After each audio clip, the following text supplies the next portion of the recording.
માં એક એવું અદ્ભુત પાત્ર છે.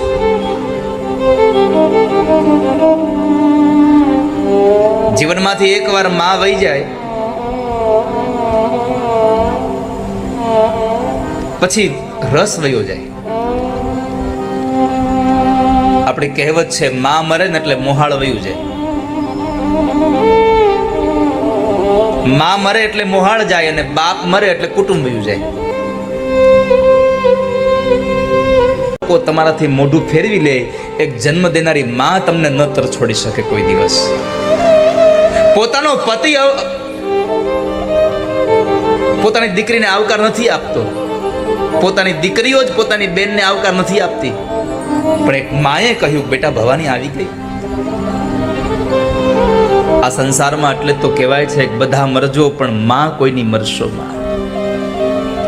આ સંસારમાં બધા મરો પણ માં ન મરશો કોઈની. માં એક એવું અદ્ભુત પાત્ર છે.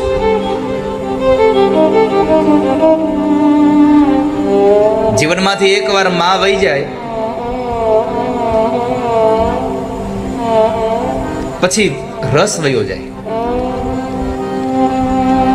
આપણી કહેવત છે, માં મરે ને એટલે મોહાળ વયું જાય. માં મરે એટલે મોહાળ જાય અને બાપ મરે એટલે કુટુંબ વયું જાય.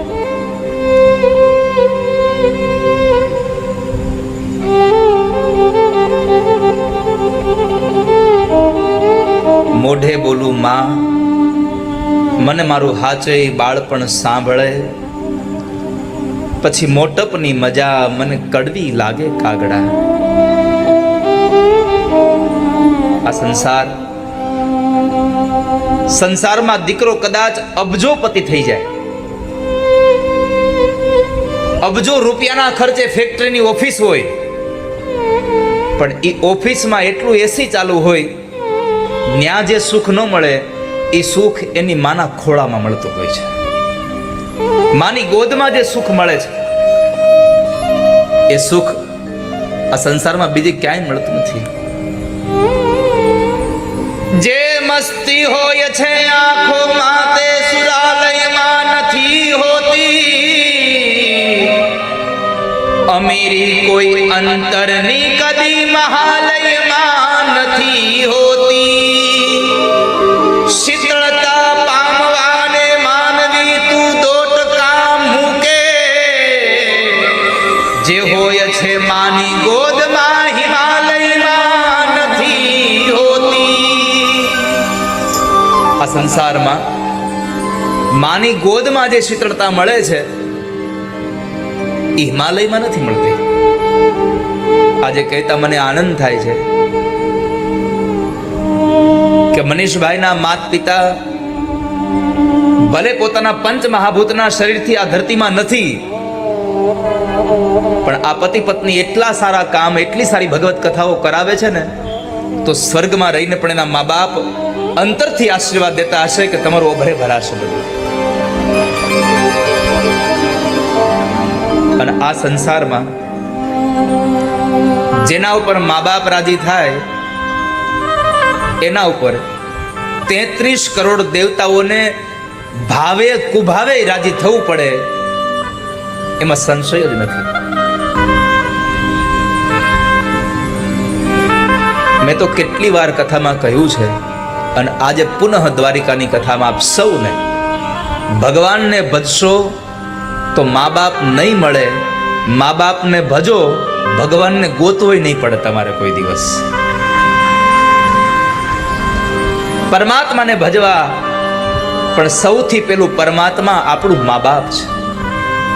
આપણો પેલો જો ભગવાન કોઈ હોય તો એ મા બાપ છે.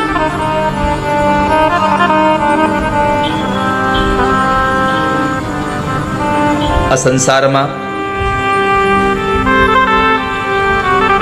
શું મા બાપે આપણા માટે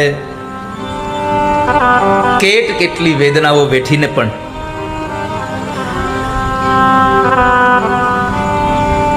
આપણને સુખના અનુભવ કરાવ્યા છે.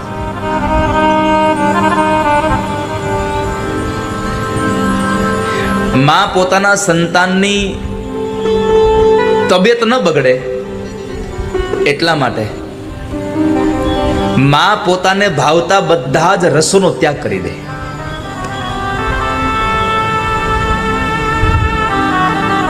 બધા જ પ્રકારના સ્વાદ, બધા પ્રકારના સુખ, બધાનો ત્યાગ કરી અને માં પોતાના સંતાનોનું પાલન પોષણ કરે.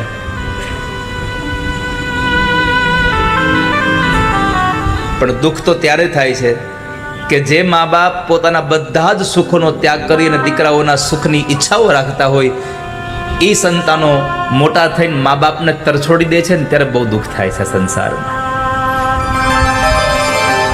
આજે મારી વ્યાસપીઠ આપ સૌને કરબદ્ધ પ્રાર્થના કરે છે કે બધું કરજો પણ જિંદગીમાં મા બાપને દુઃખી ન કરશો ક્યારેય. તમારા મા બાપને ક્યારેય તમે દુઃખ ન આપશો. આ સંસારમાં બધું જ કરાય પણ જેને જન્મ આપ્યો છે મા બાપને દુઃખી ન થવા દેવા જોઈએ. અને કદાચ અબજો રૂપિયા કમાતા હશો અને તમારા મા બાપ જો દુઃખી હશે ને તો એ લાખ રૂપિયા તમારા બધાય ચૂલાની રાખ જેવા સમજજો, જો તમારા મા બાપ તમારાથી રાજી ન હોય તો. લાખો કમાતા હો ભલે, મા બાપ જેના ન ઠર્યા એ લાખ નહીં બધી રાખ છે. આ માનવું તમે ભૂલશો નહીં ક્યારેય.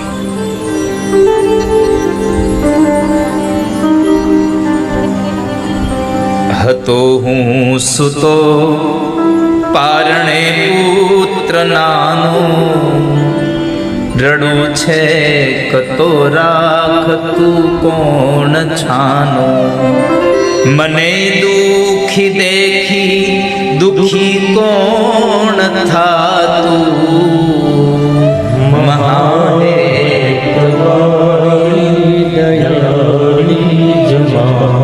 કવિ દલપત રામની કવિતા છે.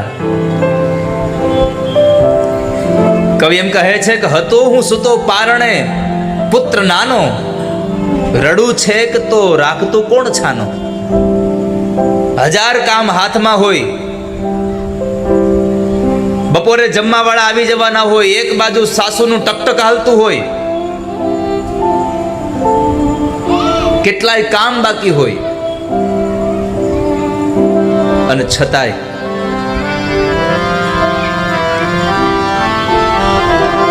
જો પારણામાં બાળક રડે, એ તુલા પારણામાં બાળક રડે તો કોઈની પણ પરવા કર્યા વગર એ માં હાથમાં રહેલું કામ મૂકી દે અને પોતાના બાળક પાસે જઈ અને પોતાના બાળકને પોતાની ગોદમાં લઈ અને એને છાનું રાખે. અને બાળક જ્યારે દુઃખી થાય, આ સંસારમાં યાદ રાખજો, જ્યારે સંસારમાં બાળક દુઃખી થાય ત્યારે સૌથી વધારે દુઃખ કોઈ જો થતું હોય તો એ માં દુઃખી થાય છે. હતો હું સુતો પારણે પુત્ર નાનો, રડું છે કતો રાખતું કોણ છાનો. મને દુઃખી દેખી દુઃખી કોણ થાતું,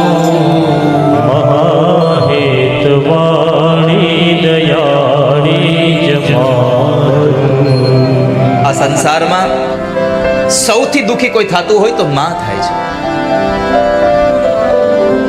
રાતના 2 વાગે દીકરું બાળક નાનું હોય અને પથારી પલાળે તો કવિ દલપતરામ એમ લખે છે, સુકામાં સુવાડે ભીને પોઢી પોતે, પીડા પામુ પંડે તજે સ્વાદ તોતે. મને સુખ માટે કડું કોણ ખાતું, મહાહેતવાળી દયાળી જમાતું.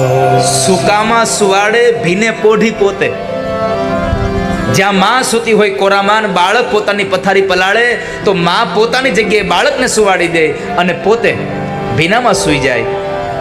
અને બાળક પીડા પામે તો એ બાળકની પીડા માટે પોતે સ્વાદ તજી દે અને કડવું કડિયાતું પોતે પીવે અને મીઠા દૂધના માફક એ દીકરાને કડવું કડિયાતું પાય એની માં પોતે.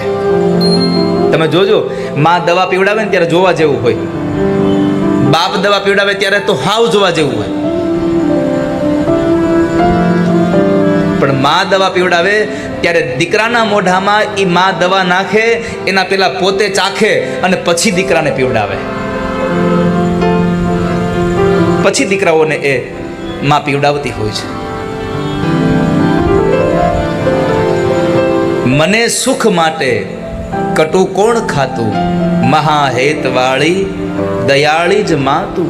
અને આગળ કવિ લખે છે, દયી છાતી સાથે બચી કોણ લે તું, તજી તાજુ ખાજુ મને કોણ દે તું.